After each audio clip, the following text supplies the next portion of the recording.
لا إله إلا الله محمد رسول الله لا إله إلا الله محمد رسول الله لا إله إلا الله محمد رسول الله. آئیے اب حوروں کے ضمن میں قاصرات الطرف کا مطلب سمجھتے ہیں. اللہ تعالیٰ نے حوروں کی تعریف میں 3 جگہ قاصرات الطرف ذکر فرمایا ہے. ایک سورہ رحمان کی آیہ نمبر 56 میں، ایک سورہ صافات کی آیہ نمبر 48 میں، اور ایک سورہ صاد کی آیہ نمبر 52. تمام مفسرین اس بات پر متفق ہیں کہ اس کا معنی یہ ہے کہ وہ عورت اپنی نگاہیں اپنے ہی خاوندوں پر جمائے رکھیں گی اور کسی غیر کی طرف نظر اٹھا کے نہیں دیکھیں گی. تو وہ شرم و حیا والی عورتیں ہوں گی. قاصرات الطرف. حسن بصری کہتے ہیں کہ وہ عورت اپنی نگاہیں اپنے خاوندوں پر ہی جمائے رکھیں گی، ان سے کسی کی جانب نگاہ نہ پھیریں گی. اللہ تعالیٰ کی قسم، نہ تو وہ اپنی زینت کو کسی دوسرے کے سامنے ظاہر کرنے والی ہوں گی اور نہ کسی کو جھانکنے والی ہوں گی. اللہ اکبر. یعنی پاک باز عورت کے متعلق جو بات آتی ہے شرم و حیا والی عورت کے متعلق، وہ جھانک تانک نہیں کرتی. جھانک تانک کرنا کوئی اچھی بات نہیں ہوتی. اور اسی طرح اپنی نظروں کو سمیٹ کے رکھنا یہ اچھی بات ہوتی ہے. اپنی نظروں کو وہاں مرکوز رکھنا جہاں وہ مرکوز رہیں، اور جو اچھی جگہ ہو، جو جائز جگہ ہو، یہی اچھی عورت ہوتی ہے. اسی طرح مرد کے لیے بھی یہ حکم ہے، دنیا میں بھی یہ حکم ہے کہ تم اپنی نگاہوں کو ادھر ادھر نہ بھٹکنے دو. یہ نگاہ جو ہے یہ پہلی چیز ہوتی ہے جو دل میں داخل ہو کر پھر فتنہ پیدا کرتی ہے، پھر انسان اس طرف رجحان کرتا. تو نگاہوں کی حفاظت عورت اور مرد دونوں پر لازم ہے. یہ صرف عورت کا خاصہ نہیں کہ بھئی تم تو اپنی نگاہیں نیچے رکھو، تم تو اپنی نگاہیں بند کرو، اور مرد صاحب جہاں مرضی چاہے نگاہیں لگاتے رہے. نہیں، دونوں کے لیے یہی حکم ہے کہ اپنی نگاہوں کو سنبھال کے رکھو. حضرت مجاہد رحمت اللہ علیہ قاصرات الطرف کی تفسیر میں نقل کرتے ہیں کہ وہ اپنی آنکھوں کو اور اپنے دلوں کو اور اپنے آپ کو اپنے خاوندوں تک ہی محدود رکھیں گے، کسی دوسرے کی جانب میلان نہیں کریں گے. تو اب آپ یہ دیکھیں، یہ 3 جو کوالٹیز ہیں یہ عورت اور مرد دونوں میں ہونی چاہیے. دنیا میں اپنی آنکھوں کو، اپنے دلوں کو اور اپنے آپ کو، یہ 3 الگ الگ چیزیں ہیں، یہ انہی تک مرکوز رکھیں جہاں آپ کو شریعت نے اجازت دی. ادھر ادھر آنکھیں مٹکانا، ادھر ادھر آنکھوں سے جھانک تانک کرنا، غیر پر نظر ڈالنا، چاہے عورت ہو یا مرد، یہ فتنہ پیدا کرتا. پھر اپنے دل کو ایک جگہ لگانا اور نظر کو ایک جگہ رکھنا، خود فزیکلی کہیں اور ہونا، یہ ساری چیزیں منع ہے. بہرحال اب ایک اور جو ورڈ آتا ہے قرآن میں، وہ آتا ہے اطراب. اطراب یہ طرب کی جمع ہے، اور اس کا معنی ہوتا ہے کہ وہ حور جو ہے وہ انسان کے ہم عمر ہوگی. تو انسان کے ہم عمر کو ترب کہتے ہیں. ترب. تو اطراب اس کی جمع ہے کہ حوریں ہم عمر ہوں گی. ابو عبیدہ اور ابو اسحاق کہتے ہیں کہ وہ ہم سر اور ہم عمر ہوگی. یعنی ہم سر سے مراد کہ بھئی ہم پلے کی ہوگی، برابری کی ہوگی. ایسا نہیں ہوگا کہ بھئی شوہر تو انٹیلیجنٹ ہے اور بیوی اس سے کوئی اس طرح کی انٹیلیجنٹ کانورسیشن ہی نہیں کر سکتا. حسین و جمیل تو ہے لیکن بات نہیں کر سکتی. ہم سر بھی ہوگی، ہم پلہ بھی ہوگی، ہم عمر بھی ہوگی. تو اس کے ساتھ جو رفاقت ہوگی اس میں مزہ آئے گا. اور کمال کی بات یہ ہوگی کہ ساری کی ساری حوریں ایسی ہوں گی. سبحان اللہ. حضرت ابن عباس اور دیگر مفسرین کہتے ہیں کہ وہ تمام کی تمام ایک ہی عمر کی ہوں، یعنی 33 سال کی ہوں، حسن و جوانی میں بالکل شباب پر، بالکل شباب پر، کہ ہر چیز ان کی اس وقت اس پیک پر ہوگی، جوانی کی پیک پر ہوگی، اندر باہر ہر چیز۔ اب آپ دیکھیں نا، جب عمر بہت کم ہوتی ہے، کبھی ایسے ہوتا ہے بدن بن جاتا ہے ذہن نہیں بنتا، کبھی ذہن بن جاتا ہے بدن نہیں بنتا، لیکن ایک عمر ہوتی ہے جس پہ بدن بھی اپنے حسن و جمال پر ہوتا ہے اور ذہن بھی اپنے حسن و جمال پر ہوتا ہے اور کمال پر ہوتا ہے۔ تو اسی کی طرف یہاں اشارہ ہے۔ ابو اسحاق کہتے ہیں کہ وہ بھرپور جوانی اور حسن والی ہوں گی، اور انسان کے ہم عمر کو اس کا ترب اس لیے کہا جاتا ہے کہ زمین کی جو مٹی ہے ایک ہی وقت میں دونوں کو مس کرتی ہے، اور قرآن کریم میں یہ بتلانا کہ وہ ہم عمر ہوں گے، اس سے یہ وضع کرنا ہے کہ ان میں کوئی بوڑھی اور کوئی زیادہ عمر والی ایسے نہیں ہوگی، اور نہ ہی وہ کم عمر بچیاں ہوں گی کہ جن سے خواہش پوری نہ کی جا سکے۔ اسی طرح ایک اور ورڈ جو حور کے لیے آتا ہے وہ ہوتا ہے عروبن۔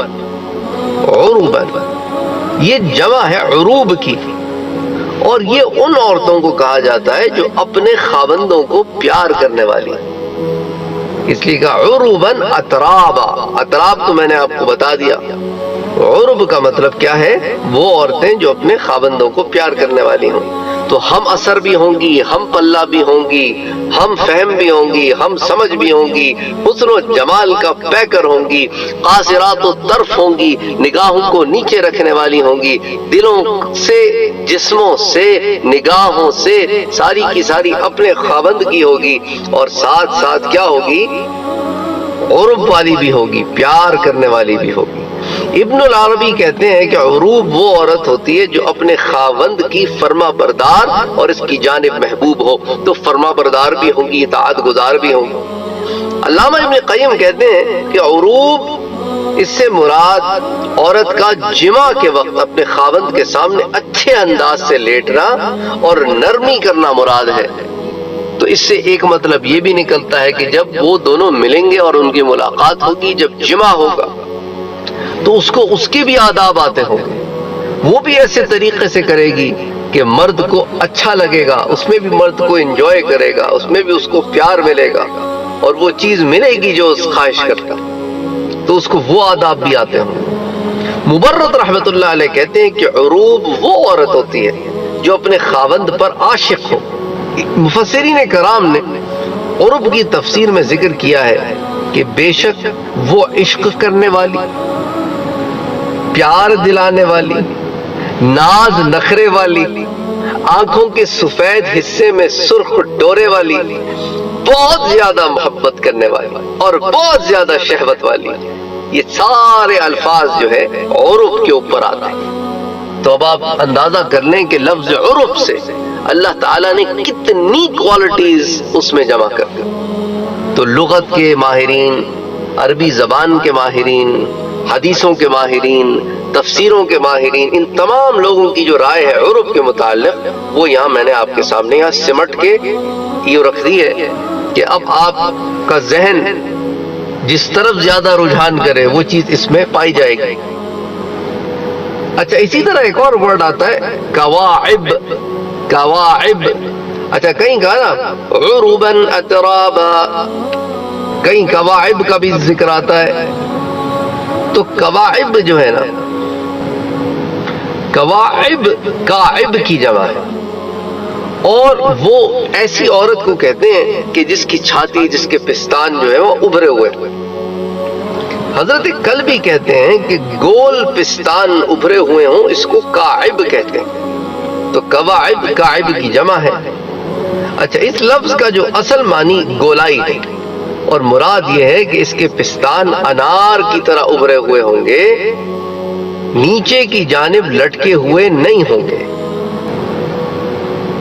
اور ایسی عورت کو کواعب بھی کہا جاتا ہے اور نواحد بھی کہا جاتا ہے۔ اسی طرح خیرات حسان، خیرات جمع ہے خیرات، اور حسان جمع ہے حسنہ کی۔ بس وہ اچھی صفت اور اعلیٰ اخلاق اور عادات والی ہوں گی، خوبصورت چہرے والی ہوں گی، تو اندر باہر حسن و جمال ہوگا، ظاہر کا بھی، باطن کا بھی، اخلاق کا بھی اور صفات کا بھی اور عادات کا بھی۔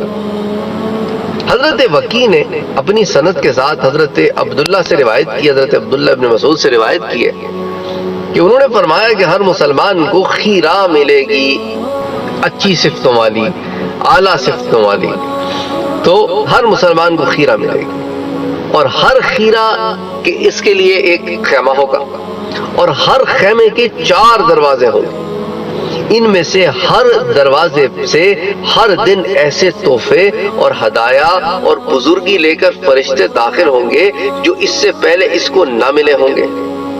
وہ عورتیں نہ پریشان ہوں گی اور نہ وہ بدبودار ہوں گی، اور نہ ان کے منہ سے بدبو آئے گی، اور نہ خاوند کے علاوہ کسی اور کی جانب نظر اٹھانے والی۔ تو خیرہ کی ایک ڈیفینیشن تو ہمیں اس روایت سے مل جاتا ہے۔ تو بہرحال ان تمام الفاظ کو ایک ایک کر کے اگر آپ دیکھیں تو ایک ایک لفظ میں اللہ سبحانہ و تعالی نے حوروں کے انداز، ان کا ظاہر، ان کا باطن، ہر چیز کھول کھول کر بیان کی ہے۔ ان کی ادائیں، ان کا مردوں کے لیے ہونا، ان کی نگاہوں کا پست ہونا، یہ حوروں کے حسن پر ایک بڑی جامع روایت ہے۔ اس کو امام طبرانی لے کر آتے ہیں۔ اس کی راویہ ام المومنین حضرت ام سلمہ رضی اللہ تعالی عنہا فرماتی ہیں کہ میں نے عرض کیا کہ یا رسول اللہ صلی اللہ علیہ وآلہ وسلم، اللہ تعالیٰ کی ارشاد حور عین کے متعلق مجھے کچھ بتا دیں۔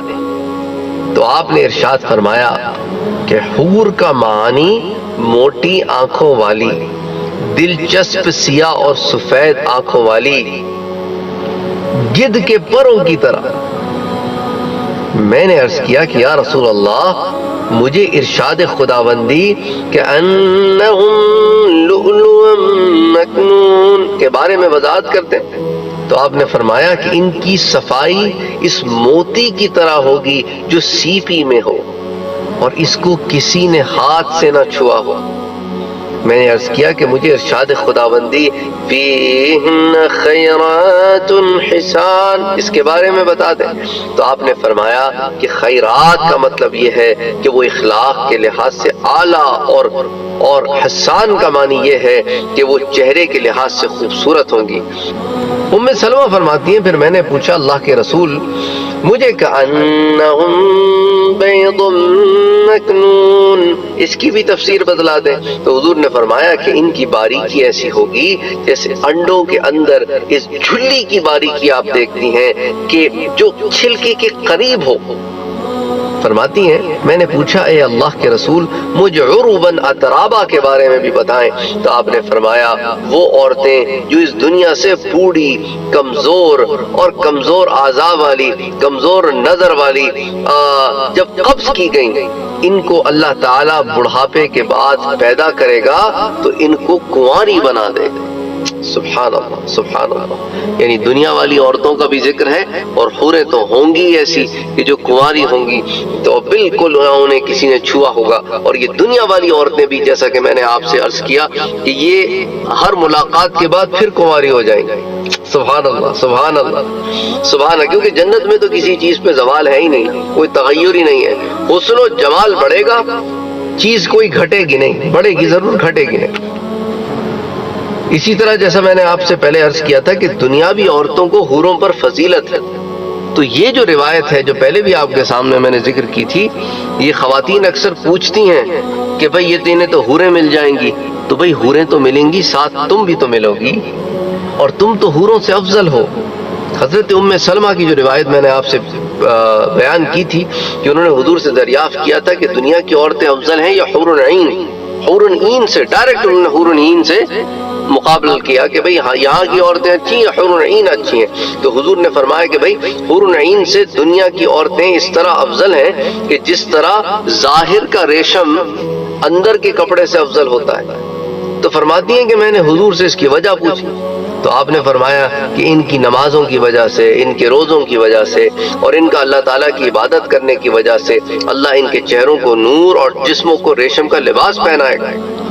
ان کے جسم حیران کر دینے والے ہوں گے، گورے رنگ والی ہوں گی، سبز لباس والی ہوں گی، پیلے زیورات والی ہوں گی، خوشبو انگیٹھیاں موتی کی طرح ہوں گی، یعنی کہ ان کے بدن سے ایسے خوشبوؤں کی بالکل خوشبوؤں کا معطر ہوگا ان کا بدن خوشبوؤں سے، اور ان کی کنگیاں جو ہیں وہ سونے کی ہوں گی، اور وہ ساتھ یہ کہہ رہی ہوں گی کہ ہم ہمیشہ رہنے والیاں ہیں، کبھی نہیں مریں گی.